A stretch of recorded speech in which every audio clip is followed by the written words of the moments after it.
Saudi Arabian ഓഹരി വിപണിയിൽ വിദേശ നിക്ഷേപകർക്ക് ഇന്നു മുതൽ വൻ ഇളവുകൾ പ്രാബല്യത്തിൽ വരുന്നു.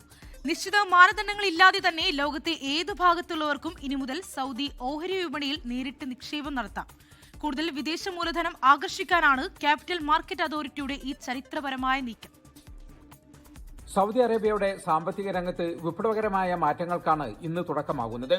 വിദേശ നിക്ഷേപകർക്ക് സൗദി ഓഹരി വിപണിയിൽ നേരിട്ട് ഇടപെടാനുള്ള അനുമതി ഇന്നു മുതൽ നിലവിൽ വന്നു.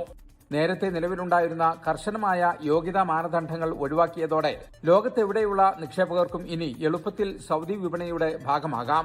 നേരത്തെ വിദേശ നിക്ഷേപകർക്കായി ഏർപ്പെടുത്തിയിരുന്ന സങ്കീർണമായ നിയമങ്ങളെല്ലാം അതോറിറ്റി ലഘൂകരിച്ചു.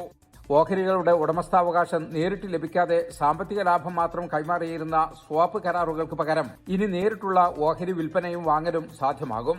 കണക്കുകൾ പ്രകാരം 2025 സെപ്റ്റംബർ അവസാനത്തോടെ വിദേശ നിക്ഷേപം 590 ബില്യൺ റിയാൽ കടന്നിരുന്നു. 2024 അപേക്ഷിച്ച് വലിയ വളർച്ചയാണ് വിപണി രേഖപ്പെടുത്തിയത്. നിക്ഷേപകർക്ക് അക്കൌണ്ടുകൾ തുറക്കുന്നതിനും കൈകാര്യം ചെയ്യുന്നതിനുമുള്ള നടപടിക്രമങ്ങൾ നേരത്തെ തന്നെ ലളിതമാക്കിയിരുന്നു. സൗദി അറേബ്യയെ ഒരു ആഗോള നിക്ഷേപ കേന്ദ്രമാക്കി മാറ്റുക എന്ന ലക്ഷ്യത്തിലേക്കുള്ള പ്രധാന ചുവടുവയ്പായാണ് സാമ്പത്തിക വിദഗ്ധർ ഇതിനെ കാണുന്നത്. ജലീൽ കണമകലം, 24 ജിദ്ദ. ലോകത്തെവിടെയായാലും ഏത് സമയത്തും 24 വാർത്തകളും ഓഗ്മെന്റഡ് റിയാലിറ്റി പാക്കേജുകളും എക്സ്പ്ലെയിനറുകളും വിശദമായി കാണാൻ ഞങ്ങളുടെ യൂട്യൂബ് ചാനൽ നിങ്ങൾക്ക് സബ്സ്ക്രൈബ് ചെയ്യാം.